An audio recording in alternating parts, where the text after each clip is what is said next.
Amanda. And first, let me start by saying it's a real honor to present this webinar to such a distinguished group. We were really pleased and surprised. Some of the serious business leaders in the community and banking and professionals, and we're just it's a real honor to have this group to present to. I mean that sincerely, and I also want to say that it's a privilege to present this with my longtime partner, Mark Claypool. It's like getting the band back together. Mark and I used to do these similar programs 25 years ago, and we haven't done one for a long time together. So this is great. The only difference is that now I'm the warm-up act, and Mark's the main the main event. So, but seriously though, Mark is absolutely the best at what his practice focuses on, and many of you know that he does primarily secured creditor work, bank collection work, and unsecured creditor work as well.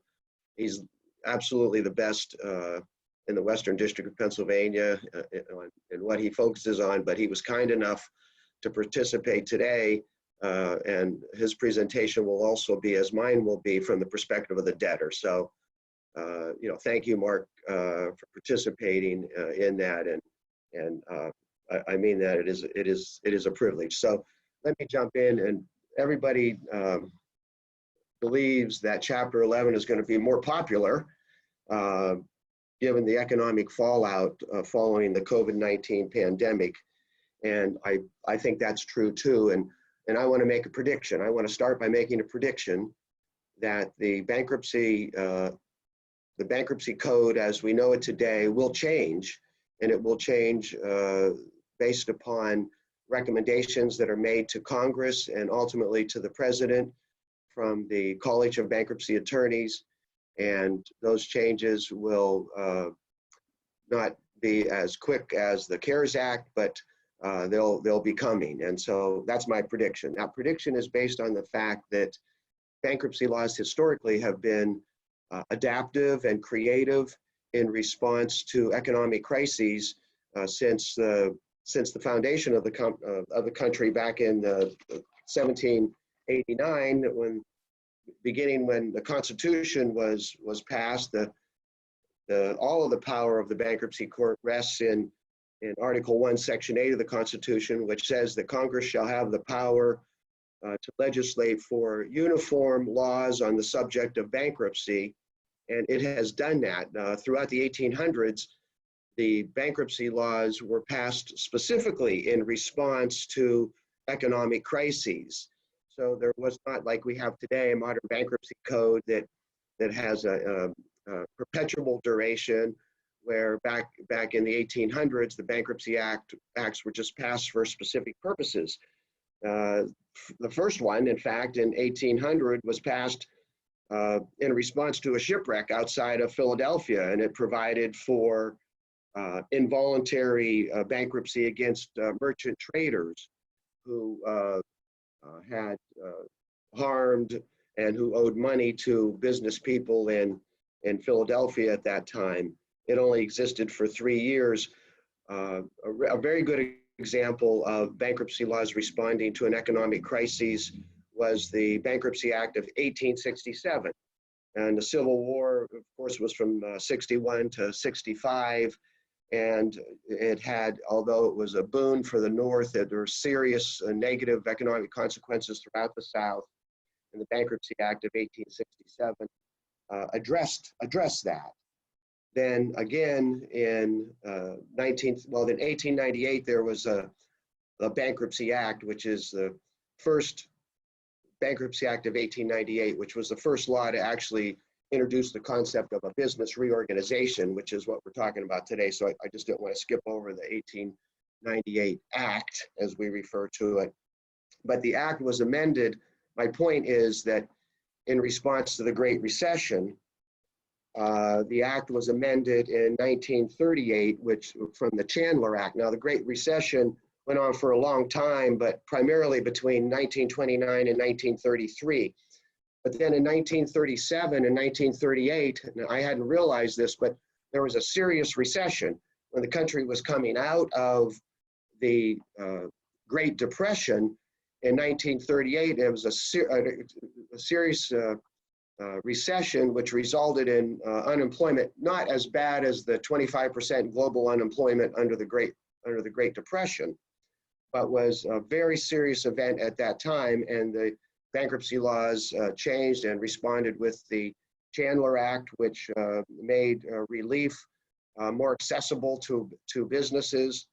And we operated under that law, the 1898 Act and the Chandler Act of 1938, up until the Bankruptcy Reform Act of 1979, which is the modern day code. And then since that time, we've had other bankruptcy laws that were passed in response to economic developments.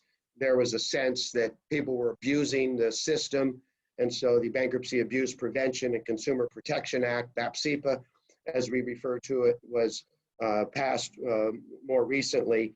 But all of these things show that bankruptcy laws really have adapted, and the creative application of bankruptcy laws have been responsive to economic crises. And I'm very confident that will happen again. My prediction is more specific, that the changes that I believe will occur will be with respect to how claims are treated. You know, the basics of debtor-creditor law will not change, but how claims are treated are likely to change. For example, the definition of adequate protection, which is the required treatment for secured creditors, and the concept of adequate protection will be loosened up, I believe. And same thing with contracts and leases of all kinds. Those claims, there's the adequate assurance of future performance of contracts and unexpired leases. That standard will likely loosen up a little bit and give the debtor in possession a better opportunity to reorganize. And that's my prediction. It hasn't happened yet, but I'm pretty sure it's coming. And I think you'll find, if you look into it a little bit, there's other people that are predicting the same thing.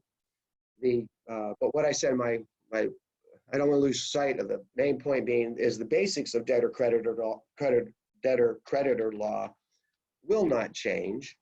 And so it's still, I think, a worthwhile endeavor to go through the basic advantages and disadvantages of Chapter 11, which I will do now. And then we'll compare that to the workout alternative. And so that is the 1-2 punch that we like to present to you here this morning. So Sarah, you want to go ahead to the next screen?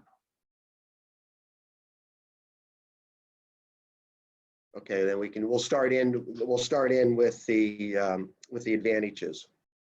Now, the main advantages of Chapter 11 are that it's a calmer atmosphere. Usually when people have to file Chapter 11, there's a foreclosure pending, or an IRS assessment or levy, or a lawsuit, or a judgment's about to be entered. So it's usually a tense time for the business.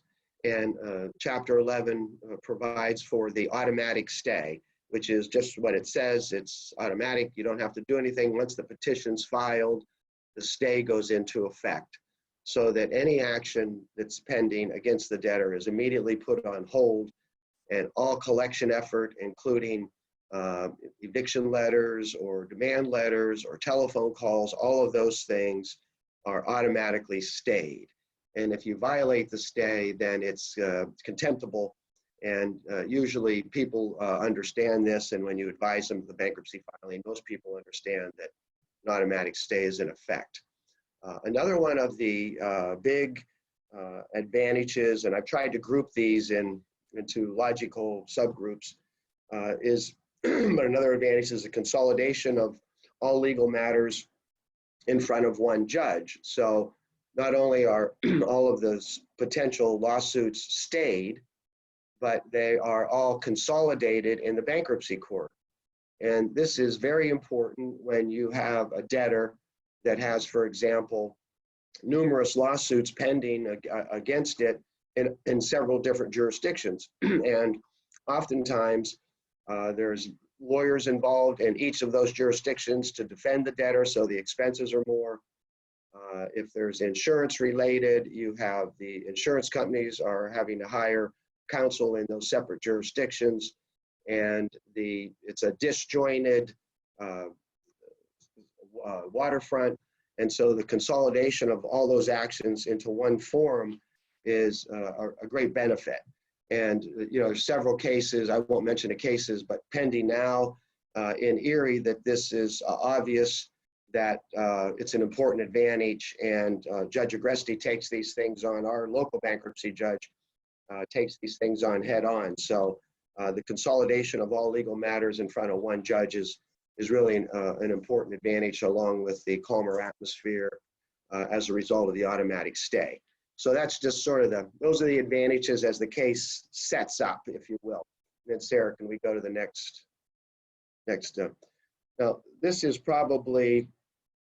like the heart of the main advantages that a Chapter 11 debtor has. Number 1 or number 4 on our list here is the use of the bank's cash collateral. And of course, if a bank has made a loan to the debtor, and the loan has been secured by a security interest, which is usually set forth in a separate security agreement. And if that security interest has been perfected by the filing of financing statements, then the bank will have a lien on the assets which are included in the agreement and financing statement. And most often, it includes the debtor's accounts receivable and cash, and so, or accounts receivable and proceeds is how it's referred to. And that really amounts to the debtor's, the money in the debtor's bank account is the proceeds of the collection of the accounts receivable. And a debtor is granted authority to use its cash, even though it's subject to the bank's lien, and even though the bank may resist that or be in the process of foreclosing, provided that the debtor can prove that the bank is adequately protected in the meantime, which I always think of, treading water. The bank can't get worse off. It has to maintain, the legal phrase is the indubitable equivalent value of its claim as of the petition date, which is a mouthful, really means the same thing as just at least tread water, so the collateral has to be maintained. Usually an interest payment is appropriate. There's a replacement lien that's granted, so the bank will have a lien post-petition on the same assets that it had a lien pre-petition. And this is one of the concepts of adequate protection that I suggested will loosen up a little bit as a result of what I expect will be changes to the bankruptcy laws, where what the debtors in possession have to provide. It's called a debtor in possession in Chapter 11 because the debtor maintains in possession of its assets and operates its own business. So when the debtor in possession has to provide the bank with adequate protection during the process, that's one of the concepts I think will loosen up. The ability to obtain post-petition credit on a priority basis is also a huge advantage in a Chapter 11 case. A good example of that is a case I was involved in years ago, which is perfectly fine to talk about now, was Snowshoe Ski Resort outside of Elkins, West Virginia, where the primary lender was Shenandoah Bank, and they didn't want to loan any more money to Snowshoe Ski Resort. They basically had it. They were trying to foreclose. They were trying to sell the ski resort to Killington, and what the debtor was able to do with the help of some of the other creditors, we were able to patch together a post-petition loan that our group of banks was prepared to make which would have primed the lien of Shenandoah Bank. And that's exactly what this advantage is, to obtain post-petition credit on a priority basis, which meaning that this new loan was going to come in and take a first position. And we were pretty confident we could show that we could provide Shenandoah Bank with the indubitable equivalent value of its claim. And we were successful at the bankruptcy court level. District court actually went up to the Fifth Circuit. And before we went into argument, Shenandoah Bank more or less caved, and they agreed to make the loan. So the last thing that a bank wants is some other bank coming in in a first position. And so the ability to obtain post-petition credit on a priority basis is a serious advantage. It really doesn't usually come to play in the smaller cases, except, we talk about it a little bit, but in some of the bigger cases, it can be a game changer.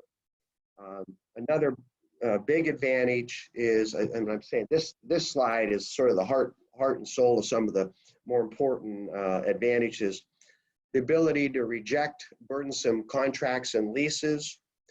And that would include, like, for example, with the airline industry, the labor contracts were so overburdensome that they're putting the airlines out of business. So you saw a number of airlines that filed for Chapter 11. The primary reason would be to reject the contracts with the pilots and other employees.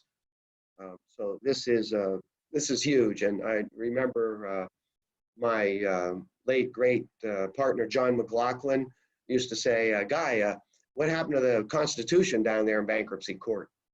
Because you can actually go in and reject a contract, that there would be, offer, acceptance, consideration. It's completely valid and enforceable contract, but you go into bankruptcy and you can get out of it if you can show that it's burdensome or of inconsequential value. So that is a major benefit.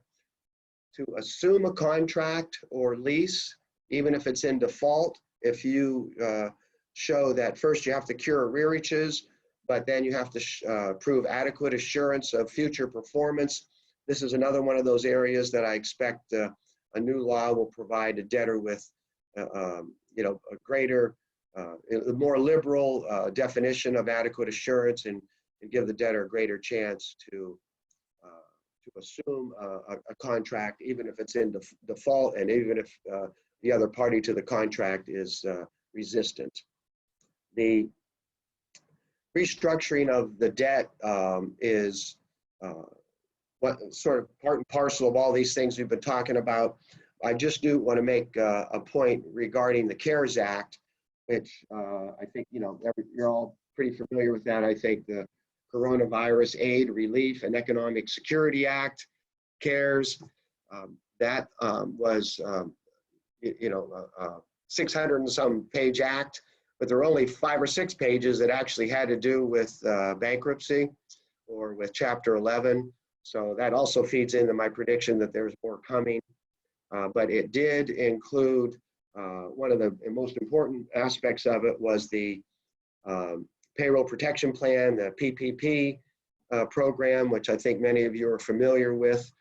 And although the CARES Act doesn't contain any provision which is prejudicial to Chapter 11 debtors, in fact, the SBA underwriting requirements provide that if you are in bankruptcy or in Chapter 11, that you're ineligible for the Payroll Protection Plan, which immediately struck me as an unconstitutional provision and impractical, because Chapter 11 debtors are the people that need it the most. And if you look at the history of bankruptcy law, I mean, that's what it's for, to help companies reorganize, to maintain the workforce, for the economy to continue to function in bad times. So for the SBA underwriting requirements to eliminate all Chapter 11 debtors from the Payroll Protection Plan was just outright wrong, in my opinion. A lot of people agree with me on that. There are a number of appeals going forward. There's efforts within Congress to change that so that Chapter 11 debtors are eligible for the payroll protection plan. So again, that's not part of the CARES Act. That has to do with the SBA underwriting requirements. And you'll find, again, historically, that the SBA requirements will sometimes make it more difficult for the money that's earmarked by Congress for businesses actually to get where it's needed the most.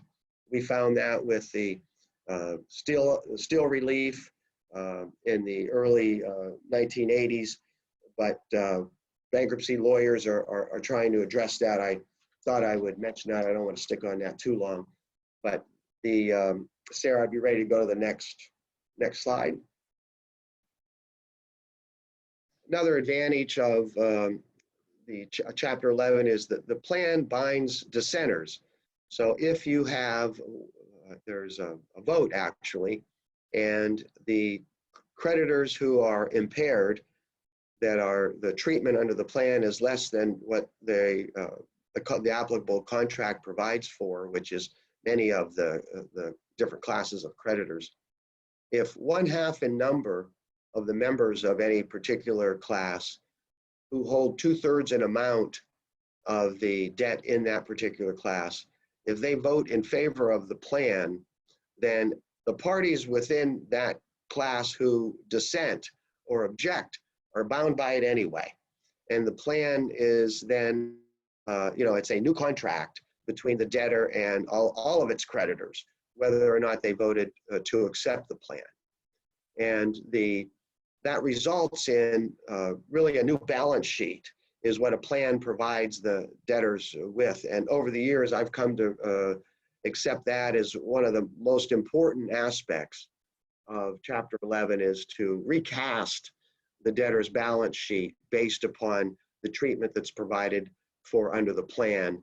And it binds dissenters. So that's really the muscle of it, and the great advantage economically and from an accounting standpoint is that the balance sheet is recast. Also, one of the main advantages is the debtor is a more attractive acquisition because the assets, number one, can be sold free and clear of all liens and claims, or portions of the business can be sold. If there's a number of divisions, if one particular division is not profitable, those assets could be sold free and clear of liens of secured creditors, banks, the assessments of taxing bodies, and sometimes that can generate cash necessary to maintain the more profitable portions of the business. So actually, to make the company a more attractive acquisition, or certain divisions of the company a more attractive acquisition, is another benefit of Chapter 11. And I also believe that a creditors committee is a benefit. Instead of fighting with all the creditors, if you can work things out with the creditors committee like a hammer and anvil, then a plan can be formed that the creditors committee can support. And if they make a recommendation to the creditors at large to go along with the plan, then you're likely to be able to get those voting percentages that you need in order to bind those creditors who continue to dissent. So Sarah, can we go ahead and move over to the disadvantage? Now, this is the page that most cases, if they're going to fail in Chapter 11, and actually most do, most Chapter 11 cases end up failing, not reorganizing.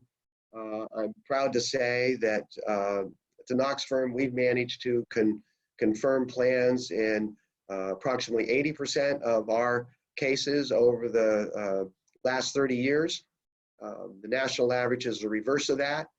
And I think that's attributed to advanced planning and due diligence up front. You just can't run in and file a Chapter 11 tomorrow. If a client comes in, oh, they're in a big hurry, everybody's in a big hurry. Well, you're better off, don't do it at all, because you have to make sure that it's set up correctly.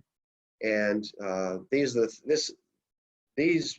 points here on this slide are where most cases fail. you either need an equity cushion or you need positive cash flow in order to have a successful Chapter 11. If you have an equity cushion, and presently we have cases that would demonstrate both of these. If you have, like, for example, if you have lakefront property that has a great value, but your business is operating at a loss, well, if the property has great value in excess of any bank loan or taxes that are due, but it's not immediately available, you can still, that can be a basis upon which a Chapter 11 plan can be built, because you can liquidate that equity or refinance that equity, work through it. On the other hand, if you don't have equity in any of your properties, but you have a booming business and you're able to operate profitably, then you can base your plan on that and be successful. But you need one or the other. You either need a substantial equity cushion or you need to be able to operate at a profit in order to succeed in Chapter 11. And if you don't have one of those, then you're better off in Chapter 7 or taking some other course of action. Okay, next slide, Sarah, please.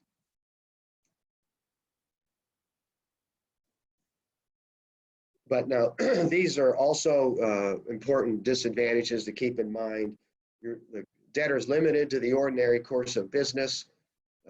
That means you can't, sell your warehouse that you're not using or sell a piece of equipment just to generate some cash.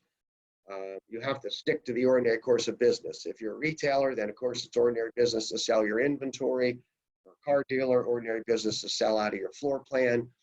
But if you're not if your business is manufacturing, you can't sell assets to generate cash or really do anything else out of the ordinary course of business. There's extensive disclosure required, not only in the bankruptcy schedules, which are filed in the beginning, a schedule of assets, schedule of liabilities, and statement of financial affairs, but there's a meeting of creditors where the owner has to testify under oath. There are monthly operating reports that have to be balanced against the debtor's bank accounts on a monthly basis. And there's a disclosure statement connected to a plan that has to provide adequate information for creditors to make a decision whether the plan is any good or not, whether they're going to vote in favor of it or not. So that extensive disclosure is a disadvantage to be considered. Also, public relations, a certain stigma to bankruptcy, and you also have to be mindful of that and how important are your public relations to your ongoing business, and try to step up to that prior to filing. Maybe you need to contact people or issue a press release or take some action to minimize that stigma prior to filing. Okay, next slide, please. Great, and Guy, I'm going to just chime in and say we have about 25 minutes left. Okay, great, and I will, mindful of that, thank you. Thanks, Sarah. I'll try to, I'm sorry for rushing so much too. We're obviously trying to give you a lot here in an hour, but the other disadvantages, possibility that a trustee would be appointed and the trustee would actually take over the business, or an examiner who would be looking over your shoulder the whole time. A disadvantage is that guarantors are not automatically protected. If there's a guaranteed debt, the creditor can go after the guarantor. That the automatic stay can be extended to the owners, but only if you can prove that the owner's participation is integral to the reorganization process. That's the word that the Third Circuit has used to describe what's necessary in order for the automatic stay to be extended to guarantors. And the exclusivity period is, I put that down as a disadvantage, because if you can't get a plan filed within the first 120 days or 180 days, depending on the type of a case, then creditors can file a plan for the company. And this has been done. I've done this where a creditors committee will file a plan for the debtor, and it's something you want to avoid from the debtor's standpoint.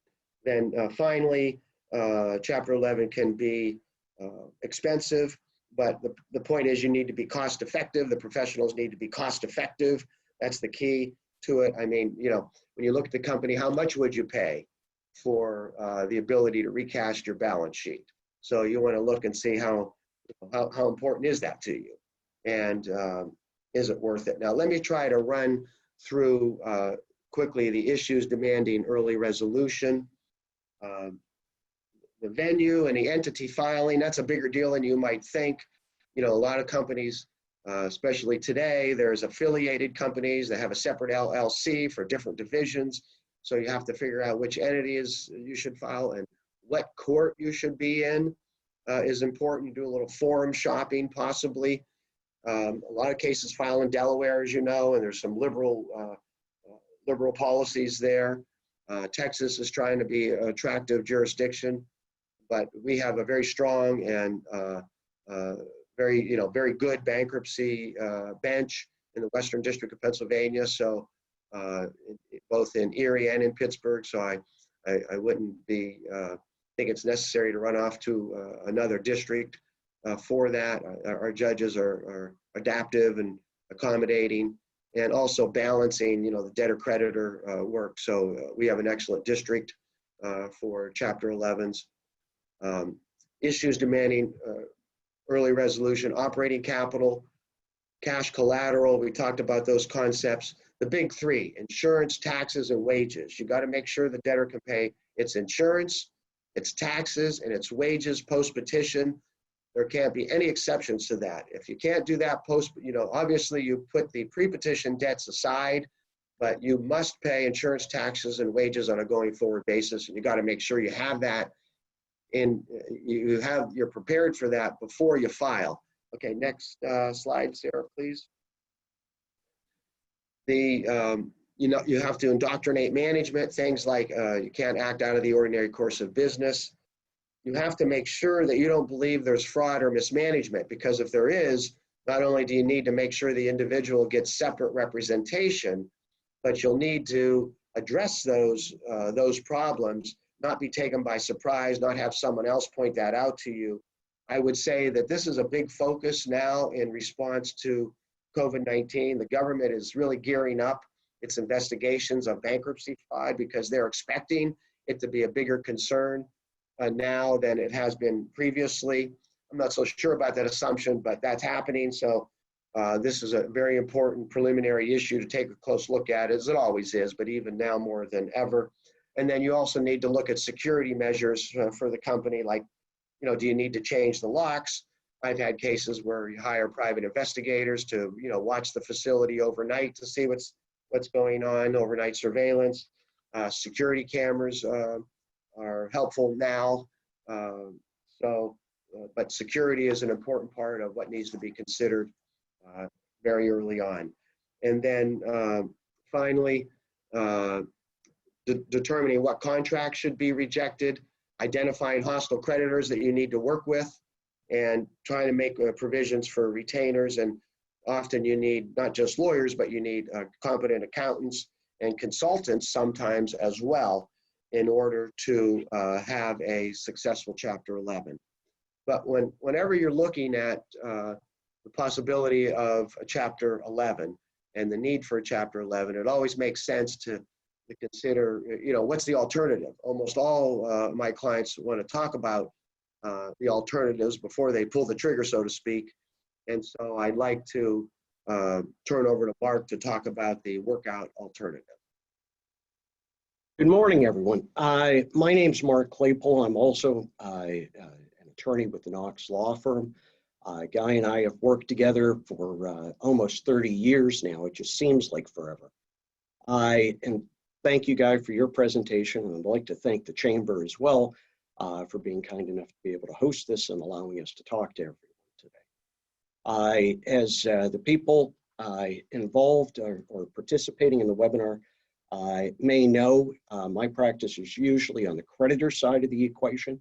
I usually represent banks and financial institutions, helping them deal with workouts and bankruptcies and collections. So I'm usually on the other side of the fence. I'm not sure if I'm wearing a white hat or a black hat. I think it depends a lot on who you're talking to, but I'm putting a different hat on today. Today I was asked to talk about workouts from a debtor's perspective. I think this is going to be useful for anyone who's in the financial industry, any banks that are participating today, because I think it's useful to understand how the other side of things. Now, it's no surprise to anyone that COVID-19 has really changed the world. It's changed the way that people interact. It's changed the way that we end up doing business. If you're even able to do business, a lot of places aren't able to open as of yet, or the amount of business that they can conduct is dramatically reduced. And the problem obviously is, without being able to operate, you don't have cash flow. Without cash flow, you can't pay your bills, and you start to get into problems. This is not a new situation. Historically, there have always been a certain number of businesses that have struggled. COVID-19 has just made these problems emerge on a much larger scale. I'm sure a lot of people have heard that J.C. Penney's, J. Crew, Neiman Marcus have all filed Chapter 11 in the very recent past. So what do you do? What do you do if you're running into some of these problems and you're either operating the business yourself or you're advising the business? Well, bankruptcy is one option that's certainly available, and for a lot of cases, it's the best option. It gives you a lot of advantages, but it's not the only option. Sarah, if we could go to the first slide. Another option is a workout. Well, surprisingly, I couldn't find a good definition of a workout, so I kind of came up with my own. To me, a workout is the financial rescue of a business or individual outside of a formal bankruptcy proceeding, and that's really the key here. The workout typically involves the debtor, the owners of the debtor, and any loan guarantors negotiating outside of a formal legal proceeding with some or all of the debtor's creditors to restructure or satisfy some or all of the debtor's loans. Next slide, if you would, Sarah. Now, there are some circumstances where a workout is superior. It's better to a bankruptcy. Some examples of that came to my mind would be is if the debtor only has one primary creditor. If you only have one creditor, that gives you a certain amount of ease of trying to negotiate with that party. If you have many creditors, many times a bankruptcy would be a superior option. Bankruptcy is oftentimes more of a universal solution where you're dealing with 10, 20, 30, 100, 1,000 creditors. And bankruptcy, as Guy said, tends to bring those all into the same forum, bring them together, and it prevents the debtor from having multiple fights on multiple fronts. But if you're in the opposite situation, if you have one or two primary creditors that are causing most of the hardship, most of the problem, a workout may be a better solution because you can work with those creditors directly to try and negotiate some type of a restructuring outside of a bankruptcy context. Another time that a workout might be better than bankruptcy is if bankruptcy just isn't the right fit for a specific debtor. Sometimes a debtor doesn't qualify for the type of bankruptcy that they would like to go into. There are limitations on who can file a 7 or a 12 or a Chapter 13 case. You may have a situation where a business is too far gone to save, and it needs to liquidate. Liquidations are often done in the bankruptcy context. You can have liquidating Chapter 11s, but it's often done outside of the bankruptcy context as well. You may have a situation where it's actually the opposite. There's too much equity. Typically, if you have a bankruptcy and there's excess equity, that equity needs to be used in order to pay creditors. If you have too much equity but you have a cash flow problem, a workout may be a better solution than a bankruptcy necessarily would be. There's also an issue that businesses rarely perform better in bankruptcy. If you can't pay your post-petition debts, you're probably not going to be in a Chapter 11 case. And as Guy mentioned, bankruptcies do not always, maybe rarely, protect guarantors. If the debtor's primary focus is to be able to protect the guarantors, then a workout may work better than a bankruptcy would. The real key here is to having competent counsel who is be able to understand both the workout and the bankruptcy context and be able to make recommendations on which is the best option in a specific given circumstance. All right, third slide. I have some warnings for debtors. All right, before we talk about some of the options that may be available in a specific situation, let's talk about some of the warnings. The first one here is do not try this at home. And along with that, don't fight an 800-pound gorilla with a broom. I'm trying to make a point with these that debtors should not try and undertake a significant workout on their own. They need help. I love banks. I love banks and financial institutions. I've spent almost 30 years representing them, and I'm really proud of the work that I do and the people that I work with. But banks are sophisticated. They have to be. They handle hundreds, maybe thousands of workouts and bankruptcies a year. They have whole departments that are dedicated to doing nothing but dealing with non-performing loans. There is no way that an individual debtor can match the expertise and experience that a bank has without getting help. Trying to do a workout by yourself is like fighting an 800-pound gorilla with a broom. You might be able to try it, but chances are at the end of the day, it's not going to turn out real well. Okay. One of the things that I'd recommend is thinking seriously about the type of attorney and what attorney that you would hire if you're representing a debtor. You want to hire someone who's experienced and knowledgeable in bankruptcy, workouts, and creditors' rights. That's what I mean by don't hire a podiatrist if you really need a heart surgeon. You want to get a lawyer who is really qualified to be able to provide the legal help that your company needs. It is shocking to me that in almost 30 years of experience, that there have been very, very few debtors who have ever asked me why I'm qualified to do the type of work that I do. It's nice that they take it on faith, but I think it's something that you should look into. Most attorneys have their resume posted online, either on the firm website or LinkedIn. I think you want to interview the lawyer that you're looking to hire. How long have they been in practice? What practice area do they focus on? If the majority of work that the lawyer you're talking to does is divorce work, maybe they're not the best choice to represent you in negotiating with the bank on a workout. Take a look at the trade groups, certifications, the honors that the lawyer you're talking to has. Are they a member of the American Bankruptcy Institute? Do they have a certification in bankruptcy law? What are their qualifications? I can tell you, Guy and I are both listed on the Pennsylvania Super Lawyers. He's been listed for 10 years. I've been listed for 8. He's older than me, that's why. I think that's something that's important to give an indication of, that you're dealing with someone who is actually experienced in the area. All right. One size does not fit all. I think each case is individualized. I think you need an individual solution. They always say that a carpenter thinks everything looks like a nail. Well, you want to make sure that you're dealing with an attorney who can look at your case individually and give you something that fits you correctly. Don't sacrifice your future for today, all right? Don't use exempt or protected assets to keep a dying business going just a little while longer. What I see over and over again is people who end up using their retirement funds to meet operating expenses. It's terrible. Don't do that. Make sure that you pay your taxes. Make sure that trust fund taxes are paid. Dealing with the IRS is much, much tougher than dealing with a bank most of the time. I recognize and admit you have a problem.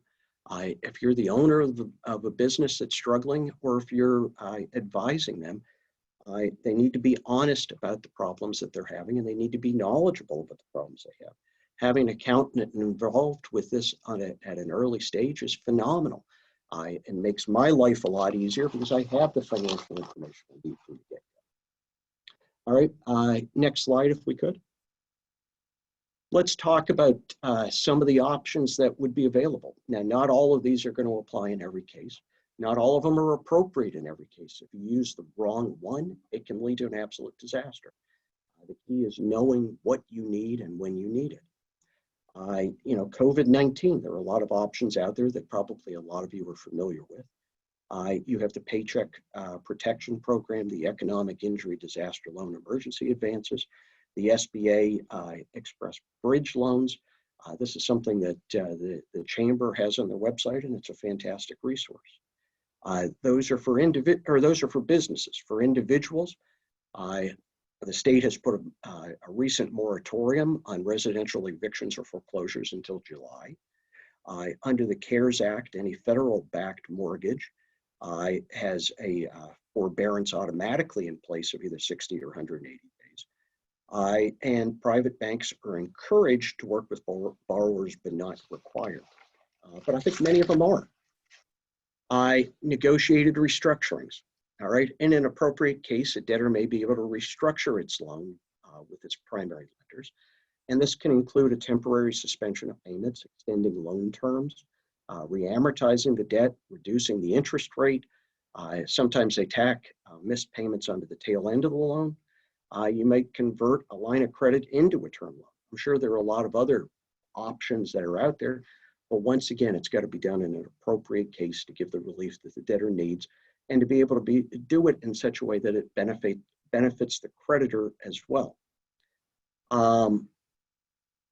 Now, I know I don't have a lot more time. Let me go through here. A deed in lieu. That's something that's often done in this kind of a situation. I would be looking, if I was representing a debtor who was struggling in a workout, I would immediately try and identify what assets are not essential and what can be liquidated. Sometimes a debtor wants to take a look for a new lender. Maybe they want to get loans from family or friends or something like that, or a third-party lender out there. Often you can get a discount if you can bring somebody to take an existing secured creditor out. In some cases, a debtor may want to defend the creditor's lawsuits. This has to be part of a larger strategy. It's often done to buy time, but the bad side of that is it may antagonize the bank. One of the most important points under a workout option is to be able to use the workout as a preparation for a Chapter 11. These are not mutually exclusive. In fact, they often work hand in hand. If you can put a deal in place with your primary secured creditors in advance of a bankruptcy filing so that everybody's on the same page, that there's a comfort level, there's an understanding, then it makes a Chapter 11 proceeding go tremendously smoother and increases the odds of success rather greatly. Next slide, if we could. Very quickly, I wanted to give an example of how this can work. This is a case that I've actually had where the debtor had a failing retail business. Cash flow was tanking. The debtor owed the primary secured creditor of the bank about $1 million. It was secured by the business real estate business assets and by a guarantee by the sole shareholder. We estimated that all of the business assets might be worth $500,000.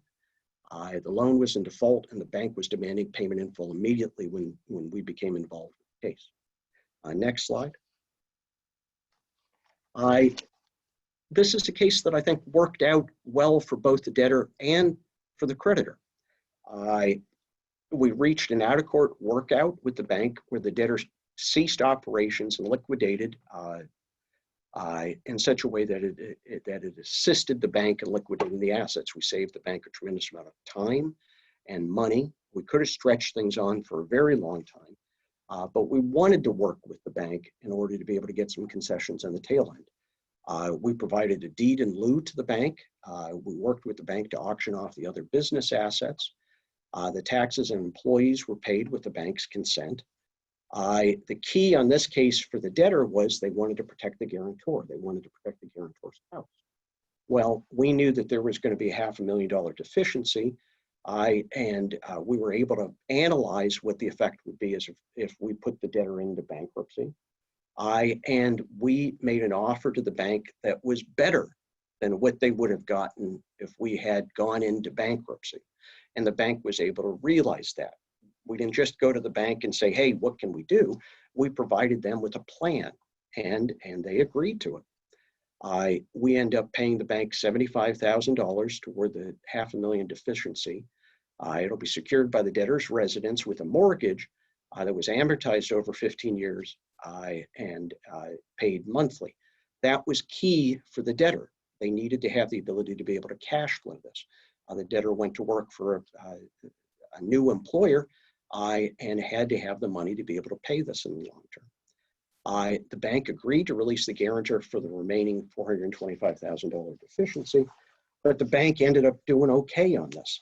The bank benefited because it saved time, saved money, it avoided drawn out litigation or bankruptcy filing.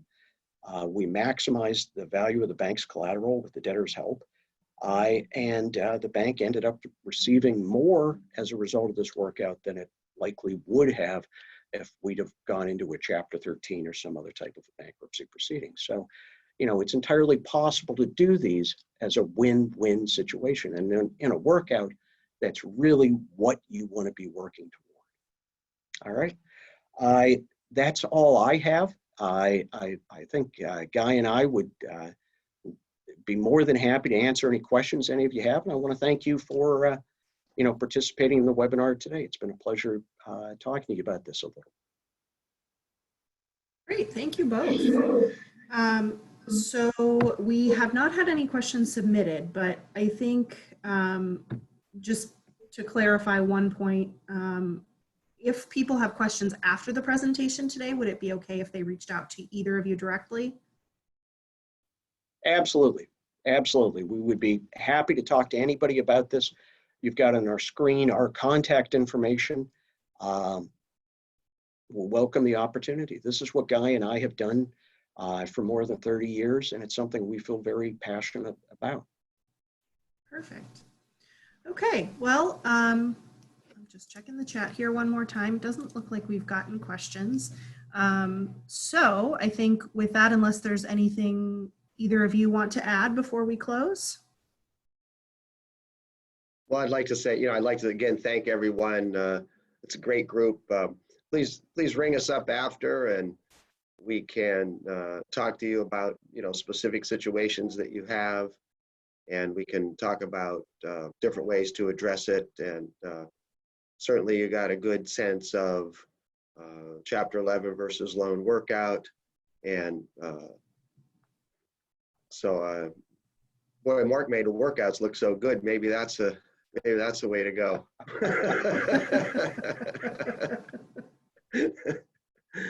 But it depends. It all depends on the circumstances. Each case has its own circumstances, as you all are well aware, and so we again, it's been an honor to present to such a distinguished group of business leaders, business and banking leaders in our community, and we really would like to hear from you at any time, anything we can do to help. So from the debtor's perspective or the creditor's perspective, we can help with anything you need. Right, that's a good point. Thanks, Mark. Yeah, and thank you again, Amanda.